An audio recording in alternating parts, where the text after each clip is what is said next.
তুমি একটা দাদার উত্তর দিতে পারলে 300 টাকা তোমার। আমার বউ একটা ব্যাংক পাইছে, সারাদিন এই ব্যাংকটা নিয়ে বসে থাকে। কয় লাখ টাকা জমাইছে ব্যাংকে তুমি? আছে অনেকগুলো টাকা। কয় লাখ টাকা জমাইছো? জমাইছি তুমি আমার এমনি দই ব্যাংকের মধ্যে আমি জমায় রাখি। তোমার জন্য একটা দাদা নিয়ে আসছি আমি। তুমি যদি দাদার উত্তর দিতে পারো তাহলে এই 300 টাকা তোমার। তুমি একটা দাদার উত্তর দিতে পারলে 300 টাকা তোমার। অবশ্যই দাদা তো বুদ্ধিমানরা পারে, আমি বুদ্ধিমান অবশ্যই। আচ্ছা, দাদার তুমি উত্তর কতটা বুদ্ধিমান এখন আমি দেখবো। সো কোথায় দুইজন গেলে চারজন ফিরে আসে বলো দেখি?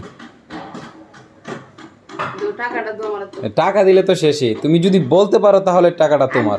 ওই টাকার মতো আগে টাকাটা তো। না, বলো আগে, বলো তুমি। কোথাও দুইজন গেলে চারজন ফিরে আসে।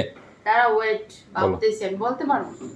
সো গাইস আপনারা এটা তো একদম সহজ। সো গাইস আপনারা যদি জানেন অবশ্যই কমেন্টে জানাই দিবেন। হ্যাঁ, এটা একদম সহজ। বলো কি? কোথাও দুজন গেলে চারজন ফিরে হ্যাঁ আসে। হ্যাঁ, কোথাও দুজন গেলে চারজন ফিরে আসে। তুমি পারবা না তো? অন্য দাদা ধরতে আমি পারতাম।